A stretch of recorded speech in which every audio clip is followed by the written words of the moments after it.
ஆண்டவராகிய இயேசு கிறிஸ்துவின் இனிய நாமத்திலே உங்கள் யாவரையும் வாழ்த்துகிறேன். இந்த நாளிலும் கூட கர்த்தர் உங்கள் மத்தியிலே இந்த பக்தன் ஆகிய யோபுவை குறித்து தியானிக்கும்படியாக கர்த்தர் கொடுத்த பகிர்ந்து கொள்ளும்படியாக கொடுத்த பெரிய ஸ்லாக்கியத்துக்காக உங்களுக்கு தேவனுக்கு நன்றி செலுத்துகிறேன். இதிலே நம்ம யோபுவை குறித்து பார்க்கும்போது யோபு ரொம்ப பொறுமை உள்ளவனாக இருக்கிறதை பார்க்கிறோம்.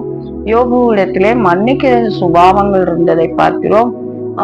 இரண்டு குணங்கள் அவனிடத்துல விசேஷமாக நம்ம பார்க்கிறோம். அதுல அவன் பொறுமை குறித்து நம்ம இன்னைக்கு தியானிக்கலாம். அது யாக்கோபு 5ஆம் அதிகாரம் 11ஆம் வசனத்திலே நாம் வாசிக்கிறோம். இதோ பொறுமையாய் இருக்கிறவர்களை பாக்கியவான்கள் என்கிறோமே, யோபின் பொறுமை குறித்து கேள்விப்பட்டிருக்கிறீர்கள், கர்த்தருடைய செயலின் முடிவையும் கண்டிருக்கிறீர்கள் அப்படின்ட்டு யாக்கோபு எழுதின புஸ்தகம் 5:11 நம்ம வாசிக்கிறோம். நமக்கு பொறுமை என்பது வேதத்திலையும் நம்ம ஆவியின் கனிகள்ல ஒரு கனியாக பார்க்கிறோம். அதுல என்ன சொல்லப்பட்டிருக்கிறது என்றால், ஆவியின் கனியிலே நீடிய பொறுமை என்று சொல்லப்பட்டிருக்கிறது. ஆமென்.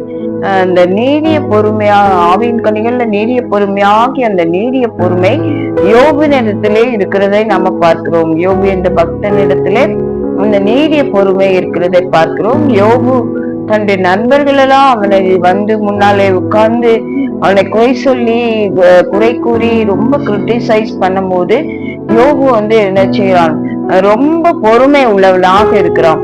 அவன் பழைய ஏற்பாட்டு பக்தனாக இருந்தாலும் சரி இருந்தாலும் கூட அவனிடத்துல இந்த பொறுமையை பார்க்கிறோம். நீடிய பொறுமை, ஆவியின் கனிகள்ல சொல்லப்பட்ட அந்த நீடிய பொறுமையை நம்ம பார்க்கிறோம். இங்கே யாக்கோபு என்ன சொல்லுகிறார், பொறுமையா இருக்கிறவர்களை பாக்கியவான்கள் என்கிறோமே.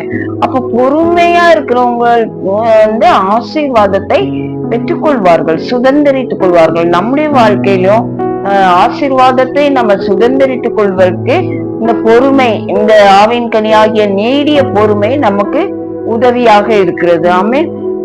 யோபுக்கு அந்த நாட்களிலே இந்த நீடிய பொறுமை இருக்கிறதை, நல்ல குணாதிசயத்தை அவனிடத்திலே பார்க்கிறோம். அவன் மீது சாத்தான் கண் வைத்து பொறாமை கொண்டு அவனை துன்புறுத்த நினைக்கும் போது அவன் எல்லாவற்றையும் இழந்துட்டான். பிள்ளைகளை இழந்துட்டான், தன்னுடைய சொத்தை இழந்துட்டான், தன்னுடைய சுகத்தை இழந்துட்டான். அதன் மத்தியிலும் அவன் வந்து பாருங்க ரொம்ப நீடிய பொறுமை உள்ளவனாக இருக்கிறான். நண்பர்கள் போய் சொன்ன போதும் அவன் என்ன செய்யல, எதிர்த்து பேசாம பொறுமையா இருக்கிறத பார்க்கிறோம். அப்போ இந்த நல்ல ஆண்டவர் நமக்கு ஆவியின் கனியாகிய ஆவியின் கனிகள்ல நீடிய பொறுமை சொல்லியிருக்கிறார். பொறுமை குறித்து இங்க யாக்கோபு என்ன சொல்லுகிறார், இப்போ யாக்கோபு 5:11 பொறுமையா இருக்கிறவர்களை பாக்கியவான்கள் என்று சொல்லுகிறோமே சொல்லிட்டு அவர் யாக்கோபு யோபுவை தான் குறித்து சுட்டி காட்டுகிறார். பழைய பாட்டு பக்தனாகிய அந்த யோபுவை குறித்து சுட்டி காட்டுகிறார். யோபின் பொறுமை குறித்து கேள்விப்பட்டிருக்கிறீர்கள். நம்ம எல்லாருக்கும் தெரியும் யோபு எப்படி பொறுமையாக இருந்தான். தன்னுடைய பிள்ளைகளை இழந்த போது, சொத்துக்களை இழந்த போது, தன்னுடைய சுகத்தை இழந்த போது, நண்பர்கள் குத்தி காட்டி பேசின பொழுது, மனைவி வந்து இன்னும் உன் தேவனையே ஆராதிச்சு கொண்டிருக்கிறியா, தேவனை தூஷித்து உன் ஜீவனை விடும் என்று ஆறுதலற்ற வார்த்தைகளை, ஆறுதலாக பேச வேண்டிய மனைவி ஆறுதலற்ற வார்த்தைகளை சொல்லும் போது கூட யோபு என்ன செய்தான், பொறுமையாக இருந்தான். ஆண்டவருடைய கருத்தில் நன்மையை பெற்ற நாம துன்பத்தையும் அனுபவிக்க வேண்டாமா என்று சொன்னாங்க. அது எல்லா காரியத்திலும் அவன் பொறுமையாய் நீடிய பொறுமை உள்ளவனாக இருக்கிறான். புதிய ஏற்பாட்டு பக்தர்களாகிய நமக்கு ஆவியின் கனிகள்ல தேவன் நீடிய பொறுமையை நீடிய பொறுமையா இருக்க வேண்டும். இங்கிலீஷ்ல பார்த்தீங்கன்னா லாங் சஃபரிங்னு இருக்கும். ஆமென், ஹல்லேலூயா. அப்போ நம்முடைய சஃபரிங், நமக்கு சஃபரிங்ல நான் பாடுகள் வழியா நான் கடந்து போகிறேனே அப்படின்னு நம்ம நினைக்கலாம்.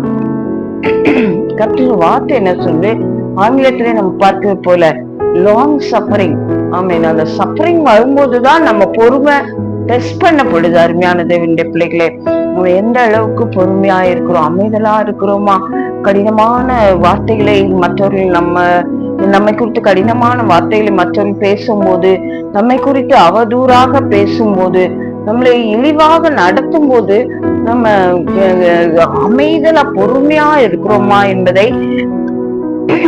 இந்த லாங் சஃபரிங், இந்த நீடிய பொறுமை என்பது நம்மிடத்துல காணப்படுகிறதா என்று நம்மையே நாம ஆராய்ந்து பார்க்கலாம். அப்படி இங்க இப்ப சொல்லப்பட்டது போல, யாக்கோபு சொன்னது போல, யோகாபு 5:11 வாசிக்கிறேன்.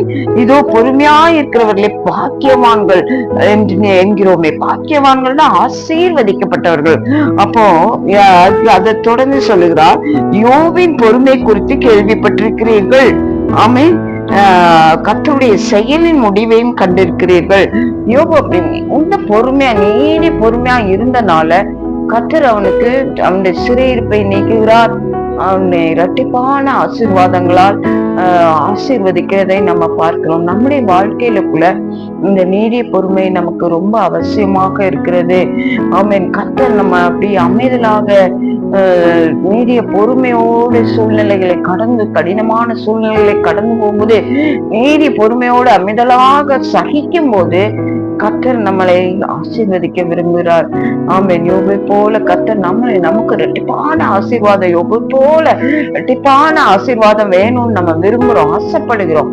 ஆனா அந்த நீடிய பொறுமையின் வழியாக யோபு கடந்து போன அந்த யோபு இடத்துல காணப்பட்ட அந்த நீடிய பொறுமை நமக்கும் இருக்கும்போது, கடினமான சூழ்நிலைகள் வழியாய் கடந்து போகும்போது நீடிய பொறுமையாய் இருக்கும் போது தேவன் நம்மளையும் அதிகமாக ஆசீர்வதிக்கிறார். ரெட்டிப்பான ஆசீர்வாதத்தினால் நம்மை நிரப்புவதற்கு அவர் போதுமானவராக இருக்கிறார். ஆமென். ஹல்லேலூயா. கர்த்தர் இந்த வசனங்களை இந்த ஆசீர்வதிப்பாராக. கர்த்தர் நம்மளோடு வழி நடத்துவாராக. God bless you all and have a blessed day.